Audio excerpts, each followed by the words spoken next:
Hello and welcome to Off the Shelf Reviews. I'm going to be completely heartless in this review. And I'm Gary.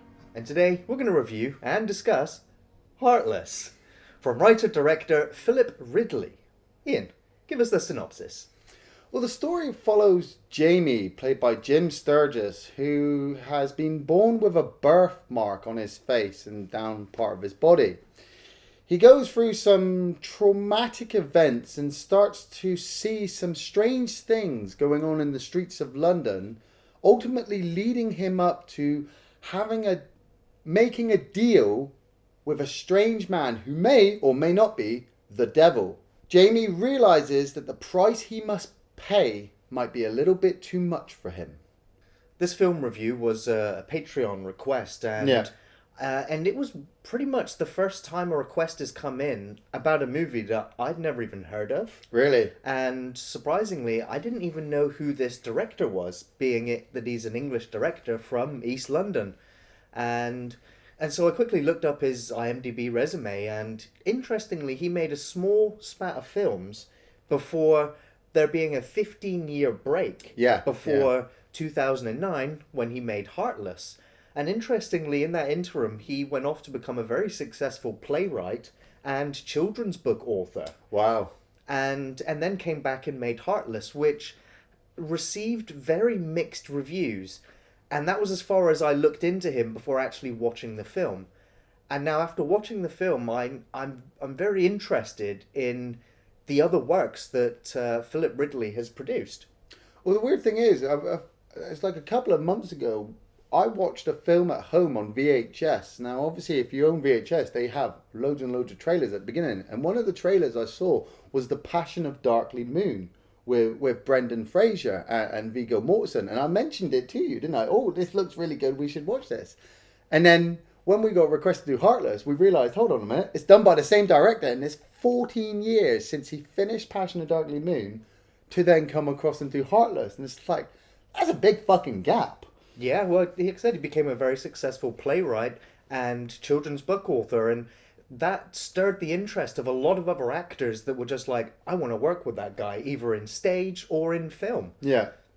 Which then eventually brings us to Heartless, which, in interviews with the director, this film has come from a very dark place. The director himself had a very close friend that was brutally murdered. Right. And he inherently wanted to make a film which captures that emotion. And the film sort of turns into a metaphor for violence. Now, during the opening of the film, we can see that East London looks like gangland territory.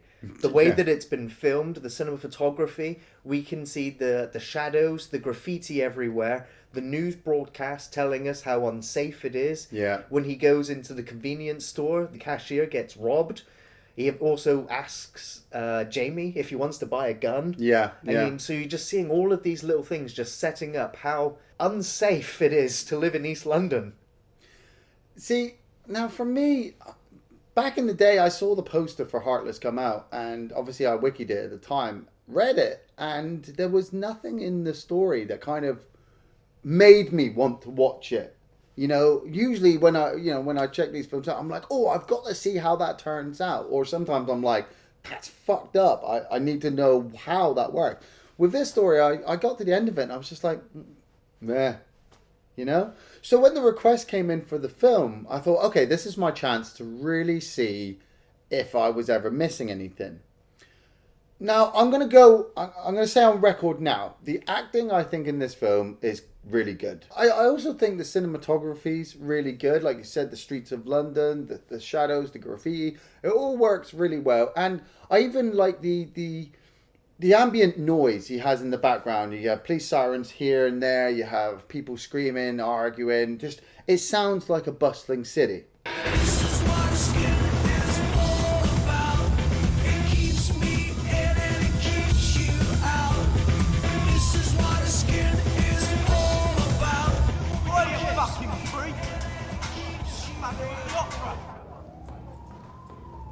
But that's where the positives, I feel, end with this film, because it is, to me personally, I feel that this film is far too obvious in so many places. Like, for example, let's just start with Jamie. Okay, played by Jim Sturgess. You know, he's got this birthmark. He feels like an outcast. People have, you know, forced him to the side and looked at him as a freak. Okay, right. I can get behind that. So we're going with this character who, you know, is going to get into a situation. You know, he's going to make a deal at some point to get rid of it. Okay, that's fine. But you spend half the movie explaining to me that this guy has been ridiculed by people who are all about looks. You know, and he's sick and tired about beauty's only skin deep and beauty's in the eye of the beholder, and he just wants to be normal. His family love him, his mum loves him, we know that his dad loves him, his brother loves him, but he still wants to become one of these shallow people who ridiculed him a lot when he was a child. And I'm like, well, that's not something I can get behind. Well, for me, it was a case. It's almost metaphorical in the fact that any audience member that has ever felt like there is something physically wrong with them. Yeah. You know, everyone sort of worries about whether their hair is receding, whether they're getting obese, or whether they've got birthmarks in strange places, whether their nose, you know, is 0.2 millimeters in the wrong direction. Yeah. People get, you know, they get anxieties about society and how other people perceive them. And so when he does, you know, say that beauty is not skin deep, beauty is what you see. And, you know, and yeah, I like the fact that the film delves into that. Right at the beginning of the film, they're in a photography studio and they have this beautiful looking actress or you know, model that they're taking pictures of, and you know, she looks gorgeous. And then when you see her later on in the film, you're like, is that her? You know, she's kind of looking normal. You know, her hair's down, her makeup. That was Clémence Poésy playing Tia. I recognise her from most of the Harry Potter films. Yeah, I recognised her from In Bruges, and that's what I mean. It was something pretty obvious right from the start. Like, you see her there, and he's immediately infatuated with her. Okay, a little bit too early, you know. She's like literally the only female in this film. If you'd had 3 or 4 females, one that he might be infatuated with and one that's infatuated with him, then maybe that would work. But as soon as he sees this girl, he's like you said, oh my God, she's gorgeous. And she's looking at him like, I kind of like you, but you've got that weird birthmark on your face. I sat there thinking, 20 quid, later on in the movie, they end up having sex.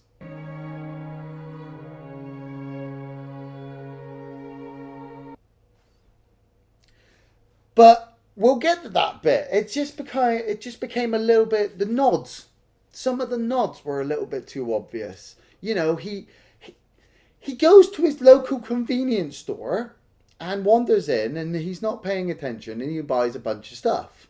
He gets home to his mum, and his mum says to him, well, we don't need this much cling film. So immediately I thought I was watching Bad Boy Bubby again. Then realised I wasn't, and thought, 20 quid bet that cling film turns up later on in the movie.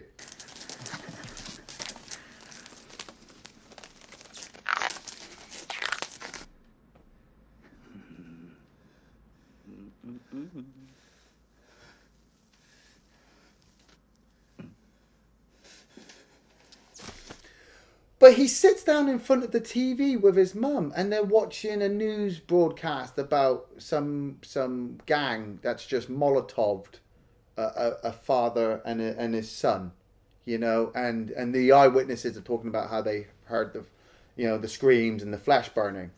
But Jamie sat there reading a book with the devil on the front of it. Now, I know what you're probably going to say. Well, Iain, you spoiled the film for yourself. You already knew what was going on. The film's called fucking Heartless, you know, and if you look at the poster work, it's not heartless in a way that it's going to be a romantic comedy. It's going to be dark and deceiving, and there are just too many nods to say, well, this is going to play out later on, you know. But I'm sat there like, either it's not playing out quick enough, or it's not playing out, or it's not being executed well enough for me to think it's original. I just found myself sympathetic to him, empathetic to him. I enjoyed watching him in each of those moments, interacting with different people. But I will admit, the first 20 minutes of the film was pretty rough, trying to understand, what is this film going to be about? I had no idea what was coming. And after seeing these strange lizard people that he's taken photographs of in the middle of the night. Lizard people? You got lizards from them? Well, they kind of look like lizard-faced monsters in hoods. You couldn't really see them.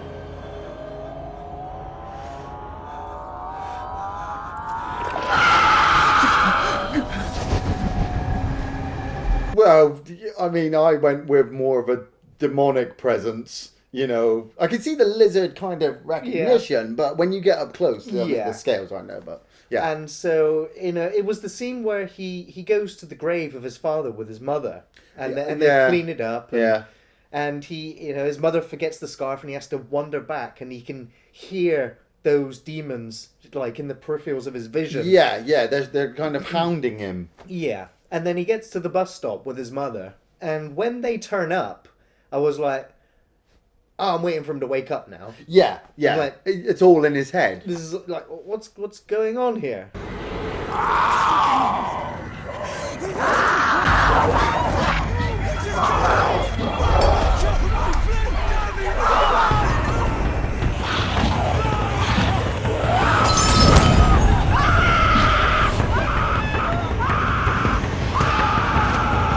Really? They Molotov the mother? Yeah. And then he wakes up in hospital. And I was like, did I miss something? What's real? What's not real? And it was at that moment then that I was like, okay, so now what is this film about? Yeah, because we get told at the beginning by the shopkeeper, he says to Jamie, you know what, Jamie, you're one of the good guys. And so, you get, you're sympathetic, empathic. He's been born with this birthmark. He's a really nice guy, but nobody's given him a chance. Soon as his mum dies, he decides he's going to go John Wick on everybody's ass. Which I can get behind that, We've seen less motivated hitmen go after people for less. Yeah, but this is the thing. You're getting behind this character, and a part of you says, well, if I saw my mum Molotov'd, I'd probably go out and want to kill people. Yeah, but that doesn't make you any better than them. No, that turns you into a vengeful killer. But you can where they are understand just it. a cold You can heart. understand why, though. Yes, I can understand why, but the execution in this didn't come across very well, because he then goes, right, his brother and his nephew, they're trying to console him, but he's at this point, after his mum dies, to me, Jamie starts to become more and more of a dick. Like I said, he's been born with his birthmark. Everybody still loves him. Everybody still wants to be his friend, but he's got issues. Right, okay, well, then we'll just leave him. Soon as his mum dies, he's just like, no, I've got to go out and I've got to kill these people. I don't need anybody's help. Not you, brother, who's been looking after me all my life and has taken care of me. Not you, nephew, who obviously lost your gran as well. You can go fuck yourself too. I'm going to go to my local shop. I'm going to get a gun. Now, this part as well. He gets this gun, and the guy's like, yeah, here's a silencer. And I'm like, well, I fucking love a good silencer. I love a good silencer. And he wanders off to that little house. He's got the gun. He's shooting that poster. Do. And I'm like, well, use two hands because it'll steady your shot. But I can understand, you learn. Do. That's the last time you ever see that silencer. Every other time he brings up that gun for the rest of the movie, it doesn't have the silencer on it. And I'm like, well, why show us him training with a silencer when he's not going to even use it? You might as well just left it with the gun. Yeah. He's now just on the warpath. We've got Noel Clarke as well, who plays his neighbour. What was the point in his character? Andy, mates call me AJ. Jamie.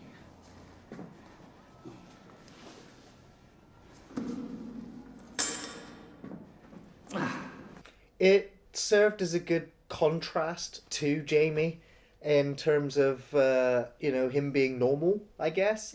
And just being, it was just another part of his life, him being his next door neighbour. And I liked the scene where they go to the bar together and, You know, and Jamie sits there and tells him exactly what his issue is. Yeah, that was good, but it's the fact that you've got Noel Clarke turns up. Hey, you know, we're neighbors. Okay, yeah, right, okay. You know, Jamie's just like, well, I'll keep you at arm's length because you probably don't want to be my friend because of this giant thing on my face, you know. And it's like, well, how can you make that assumption? You can't just assume that everybody's going to shun you because everybody has shunned you. Not everybody's the same. Then he meets Noel Clarke, and I started to get confused because, Noel Clarke's just like, yep, I'm dressed to the nines. What do you think of my suit, man? You like it? Yeah? Cost me a fortune, so if I don't get royally fucked on that, I'm getting a refund, you know what I'm saying? Was that a laugh? Hey, you know, you got a nice smile, man. You should use it more often. I'm going to go out and get wasted. He's just removed himself from gangland sort of violence himself. Yeah. So he escaped it. So he's escaped it. But then he turns up injured, and then he's dead. Yeah. Well, we get news reports as well as that not only is there this spat of violence and killings going on, but there is a crime lord called She. Oh, God, She. Oh, who God. has this sort of gloved three-pronged claw weapon. Oh, yeah. And then the news broadcast carries on again. Yeah, that will play out in some other part of the story later on, don't worry. A lot of things are placed in front of you, either subtly or in your face, which do crop up again later in the film. I like that it ties everything together. Yeah, a bit more obvious than what you'd like, but at least they did it, you know. It's competent. Yeah. I suppose that's something. It is competent, because I kept thinking to myself while I'm watching this film, if I had no experience in film, and this was probably the first horror movie I'd ever watched in my entire life, I'd probably enjoy it more because all the little things would pop up and I'd be like, I didn't see that. But I'm not. I'm an experienced fucking film watcher, and I'm like, bet you that comes up later. Has he got something around here that oh yeah, there it is, it's over there. Well, that's good. All right, let's get to the crux of the film. Yeah. He ends up receiving a phone call and a series of photo messages telling him to go somewhere. Oh yeah, that's AJ's phone. What? AJ has a phone connected to what were we gonna call it? A demon, the devil, Lucifer, Beelzebub. And he gets a phone call. Yeah, just come to the apartment. And this was kind of cool because it starts to get a bit creepy when he turns up at that block of flats and he gets the message telling him there's the elevator. And you're like, well, okay, I'm looking at the photo of the camera shot. That's kind of weird. He must have took it earlier. And then he gets into the elevator and it's just like, ding, you have to press button 13. And it's like, wow. But then he's pressed button 13 on the elevator, and, I'm not very good with maths, but I know a number can work out to fucking 13 when you blatantly put it in a fucking horror movie. God! So we're introduced to Joseph Moore, who plays Papa B. I think he's a great actor from Game of Thrones, who, when he turns up, it's like, so, this is the devil? But I didn't want to bring it up. Right. But when I looked at him, I was just like, you're a good actor. You really are. Yeah. But you're no De Niro. Yeah, I knew it. Yeah, because as soon as he walked out that room, I'm like, I'd rather be watching Angel Heart. I know. I'd reckon, because that's basically what he said to me. He stood there and I'm like, this is De Niro in his Angel Heart kind of costume. And it's the whole setup. He walks into the apartment. The apartment looks like it's been set on fire. Okay, symbolism of hell. There's the little girl, Belle. Now, I couldn't work out what she was supposed to be. Is she Papa B's familiar? Is she like an angel? Is she... You don't get told what she is. She's just working with Papa B. If Papa B comes walking out of the room, now, like I said, creepy ambient music. There's kind of weird, horrific, distant moaning coming out of the room. Just sometimes Mother Nature, she can't do it all. So what happens then? I help.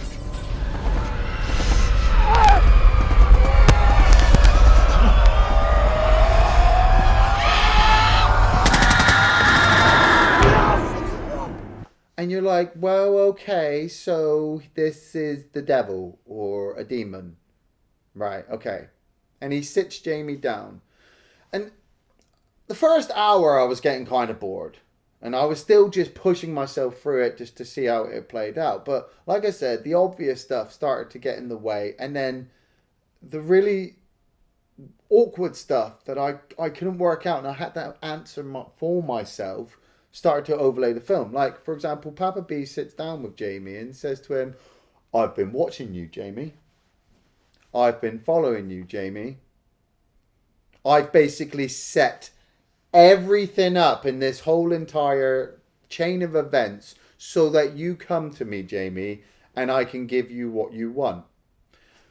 Okay, right, I understand that the better, the gooder the soul, the sweeter the taste. Yeah? That's basically what this is implying to me. That Jamie is such a good guy that if the devil or whatever can corrupt him, then he can feast on his soul for eternity. I love the reaction he has, the sort of orgasmic bliss he gets once the deal is struck, once Jamie has immolated himself. Yeah. Because what does Jamie want? Jamie wants to get rid of this birthmark. So he wants to become as shallow as the people that have been ridiculing him all of his life. That's where I start to lose sympathy and empathy for him. Because he's all he cares about is his looks. He feels that most of his life people have shunned him because of this birthmark. It's not like he's got a horn growing out of his head or a third arm. He just happens to have a birthmark. You know, and as we see later on in the film, people actually look past it. But he's hung up on the past traumas that he's suffered, even though his family and his friends have loved him unconditionally, that he has to sell his soul out to a devil just so that he can get rid of it and look good. Well, considering that the only price he has to pay for his newfound good looks is to do a bit of graffiti every couple of months. Graffiti? What? Graffiti? Really, Papa? Yeah, why not? Make it easy on the boy. That sound all right then, does it, Jamie? Once every few months you just scrawl on a wall. God is a stupid fuck. Bullshit! Bullshit! I have seen enough fucking demonic movies in my time to know that the Lord of Lies is fucking lying to you! Yeah! Oh, just a bit of graffiti, Jamie. I'll even shake your hand on it. I'm like, well, I know that this isn't going to play out right, is it? No.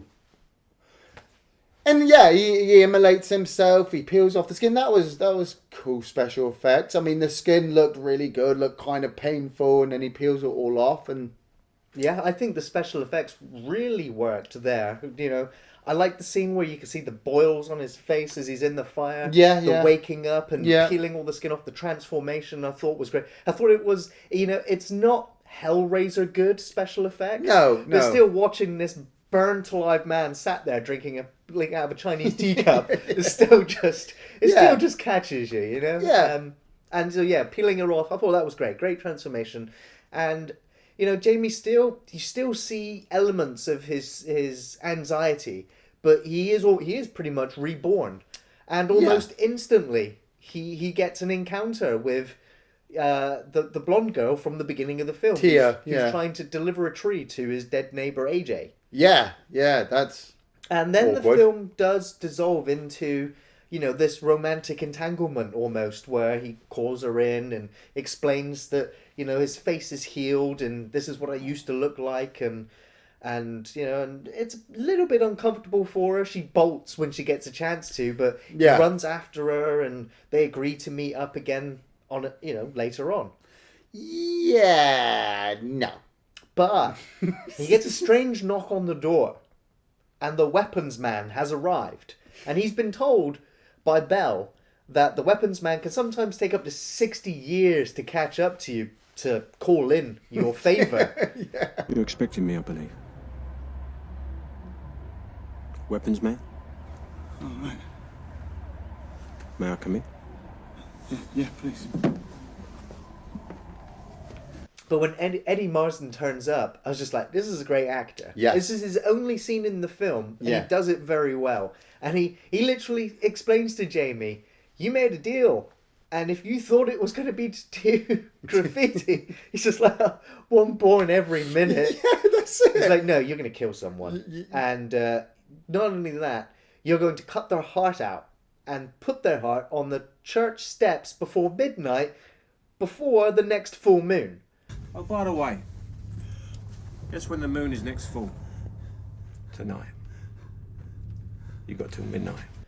And Jamie's just like, fuck no, I can't kill anyone. Do I look like I could kill anyone? And he gets flung up and down, up Yeah, and down, up yeah, and down. yeah. Until he's like, okay, I'll do it. Yeah.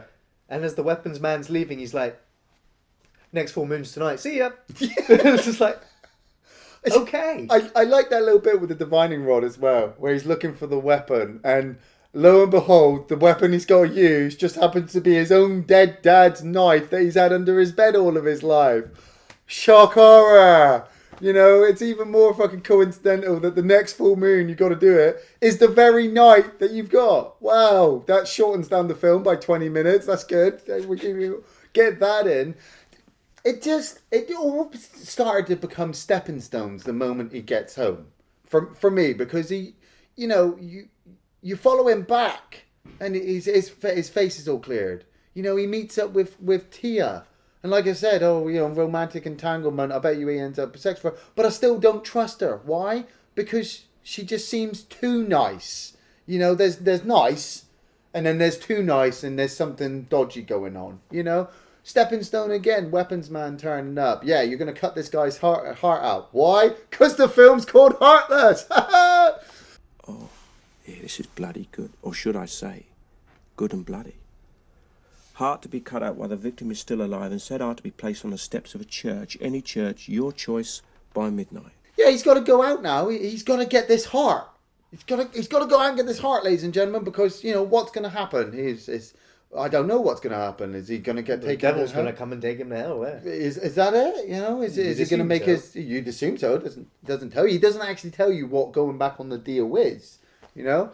But Jamie goes out and he's obviously now stalking the streets looking for somebody. Bella's also there to coax him on and help him. Yeah, calling him dad now. She wants to call him dad because I don't know. He said at the beginning to AJ how he wanted to be a father and have a lovely daughter, and obviously she's his daughter now, but she's Indian, but he hasn't got an Indian wife, so that was confusing. And he sees this guy coming out of the club, and I'm sat there going, well, you're not going to kill him because, well, it's too public. So the guy diverts off, and Jamie's now frantically looking for somebody to kill. And he just happens to come across this guy. Yeah, this guy stood in front of a giant fucking heart graffiti symbol on a wall because we don't need it any more blatantly obvious that this is the guy that Jamie's going to kill, you know. He's walking down the alleyway with Belle. Now, Belle's a mystical creature of some sort. She has to be. She's working with the devil. So nobody else would be able to see her. And I'm sat there watching him walk down the street holding her hand, and I'm thinking, it must look really weird to everybody else that you're just holding the hand of an invisible person. But it doesn't tell you that at the moment because the film likes to pretend that these things are not so obvious. Do you want to do the cling film bit, or I'm gonna tear it apart? Sure. So he talks to this guy, and the guy's like, yeah, 150 quid, do whatever you want. But you got an hour, plus you got to buy me a kebab afterwards.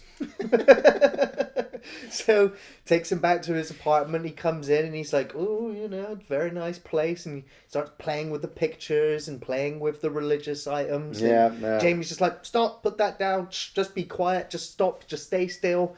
And then that's when the prostitute pretty much goes, now I know what you're after. You want me to play dead? Okay. Haven't had that one for a while, you know. Not from a first timer. And so out comes the cling wrap. Yeah! Oh, luckily he bought 4 packs of that at the start of the movie. So he wraps him up, and I'm like, well, it's kind of convenient, actually. I've seen Dexter use this quite a lot. Considering your name is Morgan, Jamie Morgan. Yeah, I didn't see that comparison. Yeah. That's good. And so he wraps him up, and I was like, well, that should cover up most of the blood at least, But then I was like, well, but Jamie, I really don't want you to kill this guy. I know this guy's a prostitute, but as soon as you kill him, Jamie, that's it, I cannot get behind you as a character anymore. Or at least it would be incredibly difficult to maintain you as a hero. Yeah. But then again, you are a fallen hero now, so... And Belle's just like, oh, he can't do it here. Take him into the kitchen. Yeah, she's fucking coaxing him on. Yeah, it's like, get away from the religious artifacts and the portraits of your mum and dad looking at you. So he drags him into the kitchen and he hovers there with a knife. And I was like, will he do it? Oh, he did do it. Yeah. I was like, okay. It's the blood, a little bit too fake. Yeah. But it didn't bother me at all. I was like, it was the fact that I felt like I'd just been stabbed by Jamie. I just felt like, really? You've lost me. Like, I don't know where to go after this. Yeah. And then he gets the heart out and he wraps it up and he runs to the church and time's running out and the music's building up and it's like, and he places the heart before the stroke of midnight. It's like, okay. Well, yeah. Job's a good one. And then it goes right back into the relationship with Mia again. It's like, yeah. Okay, so how does this all end? That's it. For me, at that point, now I knew that Jamie would have to complete this deal. It's a Faustian tale. You have to do it. Because if he doesn't, he's going to go to hell and we're going to lose the last half hour of the movie. Right? The gay guy, the male prostitute, I don't know who he is or what kind of person he is in real life, but his character was so fucking annoying. I was wanting Jamie to kill him. I was literally rooting for Jamie to tear his heart out because he was just annoying this piss out of me, just the way he was coming across. Maybe that was the point. But like with Jamie, I'm like, if you do this, I've lost all sympathy. I was losing sympathy for you anyway because you turned into one of the people that you hate. But if you kill this person to maintain your good looks, that's it. I've completely lost all empathy and sympathy for you. And everything building up to this point kind of was supposed to happen. And he does it. And yeah, the blood was... I was sat there like... The blood in Dawn of the Dead, the original Dawn of the Dead, looked better than that blood. It looked like Ribena was coming out of him. And then, like you said, it gets to the next day with Tia. Tia, they meet up and they go back and they have sex. And it did lead to a really good jump. There was one really, really good jump in the whole of this movie that I thought was good. It was when he wakes up and he sees the birthmark again. And he's stood in the bathroom and you hear her voice at the door, and he opens up the door and it's one of those fucking lizard things, Gary says. One of those things. Like, oh shit, I didn't even think it was a dream sequence. It was, I credit to the film that it was a genuine good jump scare. Yeah. That I should have seen coming and didn't, and I wasn't even aware it was a dream sequence, so often or not, the telltale signs are there immediately that you're in dreamscape, and worked. But I'm not. It's not even spoilers, really. I mean, technically it is spoilers for this end, but it was so obvious. It was so obvious. Okay, so his nephew comes to the flat. Oh, Uncle Jamie, I want to get the gold necklace that I got Gran earlier in the film. I want to get it engraved for her, even though she's dead and she can't wear it. And I'm like, he wants to nick all the jewellery that we've been seeing placed around the fucking flat so obviously. He wants to nick it because he's got trouble with the gang lord. Probably the same guy who's killed AJ next door. Tia comes to the flat. She's got her photo album. Oh, I want to keep this safe. Do you know where it would be safe? In the safe at your workplace. The one with all the jewellery in that you're hiding for your mum. And I'm like, what is this? What is this now? What are we going? Is this Ocean's 14 now? Is it we're trying to steal the jewellery? At the same time, the devil's already turned up, pissed because Bella has left the devil and is now staying with Jamie and calling him Dad. What is the point in that? She's actually making Jamie do the stuff that he's supposed to do. She's coaxing him on to kill people. This is what... But the devil's pissed off with it. See, when I was watching this, I was like, you know what? I thought the actress playing Bella and the character of Bella, she looks really sweet, you know? Yeah. And yet she seems to have more power than the devil. She is the one that I was the most afraid of, because she has the facade of being so innocent and so sweet and so manipulative. Yes. That I felt threatened by her, and I was just like, if I was Jamie, I would have been like, hey, look, just go back to the devil. Yeah, just fuck off. Just go. I don't want you around me. But at the same time, she's so adorable. You're just like, oh. But she's been working with the devil, okay? Anything that works with a demon is not fucking adorable. You know, it's going to force you to cut people's hearts out. But it's when the demon turns up and he goes, oh, yeah, I'm pissed off. I want something in return. You know what I want, Jamie? And all I could think at this point was Lando Calrissian from Empire Strikes Back going, this deal's getting worse every time. You know? The devil's just like, here, I want this person's heart. And before the photo even hit the floor, I went, I bet you that's his girlfriend's. Boom! It's Tia. Oh, big surprise. You want me to cut the heart out of Tia. But I can't do it. Oh, I just can't bring myself to do it, even though I've already done it once, and I'll probably do anything that will keep Tia in my life and keep my good looks here. But I can't kill her. Oh, that's all right, Jamie. Because she's working with your nephew to rip off the fucking jewellery. Oh, no, but it's all right, Gary, because she fell in love with Jamie while hanging out with him. She fell in love with him and realised that he's such a sweet person, so she doesn't want to do it anymore. Oh, fucking hell. And so there's a small fight, and the nephew and Tia are wrestling with the gun, and the nephew shoots and kills Tia. Yeah. And I was like, well, there goes Jamie's fucking deal. Well, maybe he doesn't have to do it anymore. Yeah, that's it. And the nephew goes running off. And so Jamie comes wandering out and sees that his nephew's also lying, beaten up. And then she turns up. She. You know, the crime lord that we've seen in the news broadcast comes chasing after Jamie. Yeah. He's got a really long name, but it's just shortened down for she. But I'm pretty sure that was another link to demonic forces, you know. And obviously, you know, we can put all the blame of all the killings on this guy because, you know, he's an evil gang lord. But luckily, Jamie stabs him in the chest with a knife. Yeah, and it's dealt with pretty quickly. Yeah. Okay, right. Well, what else we got left? Well, now Jamie is going to be chased by lots of demons because now the demons are pissed off of him that he wasn't able to complete his deal because his brother or his nephew accidentally shot his girlfriend. So the devil's now lost. I mean, Jamie could have taken all of their hearts and handed to them, you know, but he didn't because he's a good person. Remember, everybody, he's a good person, and he gets chased by the demons and he fights off a bunch of them, and then he gets back to Papa B's flat. Oh, he has a little moment with Belle, doesn't he, and tells her to leave because he realizes that she's just a figment of his imagination. And that the birthmark wasn't ever really gone. It was always still there. He just couldn't see it. I'm like, of course, Jamie. It's not like he painted your face or anything. I've seen enough of these Faustian fucking movies to know that the devil fucking lies to you. He's been lying to you for fucking ages. And he turns to the devil and he's just like, I'm not afraid of you. And Papa B's like, well, it doesn't really work unless you're afraid of me. I'll be off then. Yeah. He fucks off. And I'm like, that's it. I've just sat through 2 hours of Heartless for that.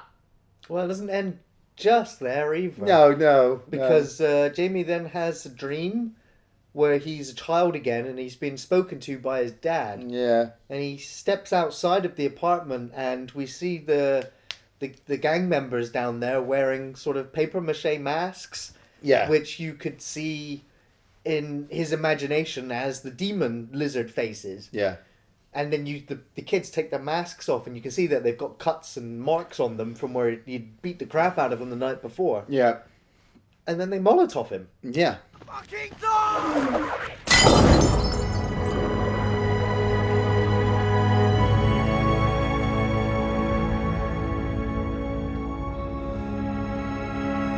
And then his father is also there in the flames, and the film ends. And Jamie ascends to heaven. He ascends to heaven or hell, Oh, or God, yeah. goes nowhere. It's Yeah. just kind of, he's in the fire. You're left at the end. It's like the film was trying to do two things at once and couldn't work out which one it actually wanted to end with. Is it a Faustian plot, and Jamie had made a deal with the devil, but ended up going back on it, and because he went back on it, he ascended to heaven because it turned out he was actually a good guy? Or was it all just in his head? And all of his social anxiety and all the problems that he's been dealing with throughout his entire life, the loss of his dad, the losses of his mum, everything has just got on top of him, and it just made him go crazy. So he's just a complete crazy guy, and Papa B was never real, and Belle was never there. I don't know. I do know. It was all in his head. Absolutely everything that happened, supernatural or otherwise, was all in his head. And you can see there's sort of moments in the film that let you know that it's all in his head. What I like is the fact when he's called to go to Papa B's apartment. Yeah. The name of the tower block is named like it's named after Cinderella. It's like Cinderellian. Is the name of the block. Right. Also, when he's looking at the news broadcast, the scientist, I think, that's explaining everything that's happened, that name is the name of the author, the storyteller who wrote Cinderella. Right, okay. Also in the film, there's images of Peter Pan, and there's images of Beauty and the Beast Right. in his bedroom. Okay. So you've got all this other fairy tale stuff that's brought in there.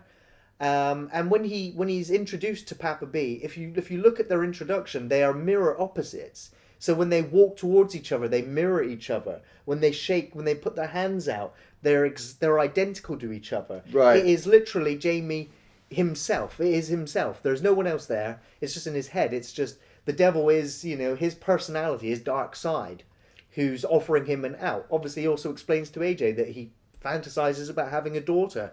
Moments later, we're introduced to Bella, who becomes his surrogate daughter. Yeah. Everything is in his head. Everything is an exaggeration.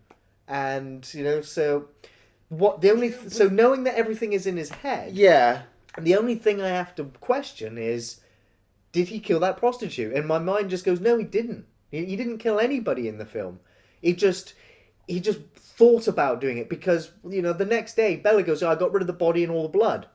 Yeah. So I was Jamie didn't do it, so there's no body or blood. It just didn't happen. Right. Having him being flung up and down in the hallway didn't happen. He's beating himself up over the fact that he feels disfigured. And the whole point of the film is for Jamie to get over himself, get over what's holding him back, and he just can't do it. Oh, well, what a waste of fucking 2 hours to do that then! If everything throughout that whole 2 hours is in his head and he gets Molotov'd at the end of it and ascends to heaven... The other aspect of the film is the fact that, obviously, the nephew is the one that pissed off the gang members by not being able to pay them back. Right. And therefore, the gang members are the ones that turn up and kill AJ, turn up and kill his mother. Right. Because he's attacking the family and anyone close to the family because he wants to be paid, or we never know that. Yeah, that we part of don't. the story. Yeah, but that explains why Jamie's entangled in this activity. See now that puts another negative on the film, because if you have to sit there and make up a connection from one character to another that the film doesn't tell you. Oh, it does. It all the links are there. The links are there. Because the nephew says, he's going to kill all of us, just like he did grandmother. Links towards the end. But we're not following the nephew. We're following Jamie. We're following all the things that Jamie is going through, all the situations, all the supernatural elements that may or may not be in his head. So then to find out that everything that has been going on to Jamie and has been pushing him towards the end turns out to be from his scrote of a nephew who got himself tangled up in some fucking shit. Favourite scenes, Iain? My favourite scenes, I really liked I liked it when Jamie turned up and met the devil, and the devil did his whole speech. It was pretty fucking obvious. I mean, did very well, but I'd prefer to be watching De Niro and Angel Heart. I love the devil's line where he says, you know what? People believe that love is eternal. A city full of people all yearning for love, all believing love is eternal. But love ain't eternal. Only suffering can be eternal. But it's not. The Yeah. suffering. Suffering. I was just like, oh, where is it again? It's the way he shot him as well. You know, he shot him shitloads of times, and the devil's just like, yeah, right, whatever. And I'm just like, well, that was a fucking waste of bullets. You know? My second favourite scene was the Weapon Man turning up. I really just think that actor did really well with the material he had. He made me laugh. He felt real, but at the same time quite demonic at the same time, you know? And the scare in the bathroom, I didn't see it coming. It was well executed.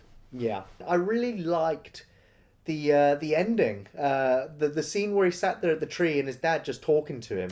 You know, Timothy it's Spall very also good. again from Harry Potter, just great, just the most caring dad. You know, just stood there talking to him, and it's just like, it's such a sweet moment. I cautiously recommend Heartless, you know, because if you've seen Jacob's Ladder or Angel Heart, you've seen what I would consider the pinnacle of this type of film. Right, yeah. Whereas Heartless is kind of like 3 rungs underneath those films, you know? But it's not bad. Yeah. You know? And I definitely don't think it's meh. I think that it's better than average. I think there's a lot of talent in the filmmaking. I only feel that Philip Ridley's experience in theatre has bled into this film a little bit too much, especially with the actors, where it feels sometimes like they are stage actors and it's a little bit exaggerated. Yeah. Also, as you've said, you know, the obvious metaphors for what's going on and obvious film language where you're like, that'll pay off later, that'll pay off later. You know, if it was a little bit more subtle, Yeah. then it may have just elevated this film up a little bit more. I really loved the music in the film, and I loved the film soundtrack. I like that the you know, at certain points in the film breaks for just like a 10-second musical interlude where you just hear a song playing. Yeah. And The director did a lot of the lyrics for the songs. he himself, said when he didn't wrote the script, yeah, he wrote all the lyrics for the songs, and the songs, he said, were an essential element of writing the script in order to help you feel where Jamie Morgan is coming from. And it's weird as well that Jim Sturgess sang the words. Of course, Heartless. from Across the Universe, where it was, you know, yeah, he did great. He's a great performer, great talent. He was a great actor. I was compelled to watch him throughout the entire film. I know in reviews a lot of people have said that they never even made it through this film. And I can understand that. I can understand people saying that it's terrible. I can understand people not enjoying it because it is different, but at the same time, it is following in the footsteps of great films. And that is why this film feels inferior to those. Yeah. But if you give it a chance, you know, I think some people will enjoy this film and have repeat viewings of it. Personally, I don't know if I'd watch this film again. But if I had to, I wouldn't begrudge it. Yeah. So yeah. I think that's... Other than that, high praise for the acting. I'm exactly the same. I'm not gonna fucking hate on this movie. It's not the fucking worst movie I've ever seen. I mean, I think Tekken and Tekken 2 still hold that title, and possibly Halloween 4. This film, the actors did well. The locations were good. The effects for the demons and when he was burnt and stuff like that, that was good. You know, there was a lot of good stuff going for it. But then it's kind of equaled out by the very obvious, like you said, the stepping stones, the metaphors, how everything's going to play out, how characters interact with each other, and just builds up to 2 hours. For me, personally, 2 hours of just sitting there going, meh. You know, maybe that's me. Like I said, personally, I'm an experienced film watcher. I've seen all types of horror movies left, right and centre, and so I know the signs, I know what I'm looking for, and I know how things are going to play out. Those of you who don't watch horror movies, especially couples, I thought of this actually, couples, you know, who probably don't spend a lot of time watching the Evil Dead trilogy night after night for a laugh, you know, and the Texas Chainsaw Massacre because, well, it's Tuesday, let's just get a film out. You know, if you're looking for a film to sit down and watch with your partner, you know, on a quiet night, Heartless might be that movie. You know, you might get some enjoyment out of it and sit there at the end going, well, I kind of like that. You know, for everybody else, if you've seen, like Gary said, Jacob's Ladder and Angel Heart and all the rest of them, you've seen pretty much the pinnacle. And this film, meh. Thanks for watching Off the Shelf Reviews. When I woke up this morning, the trees didn't work, but song had turned to gunfire and the stars were in the dirt. Snow feels like a heat wave, sunshine feels like rain. One born every minute. Priceless. Graffiti.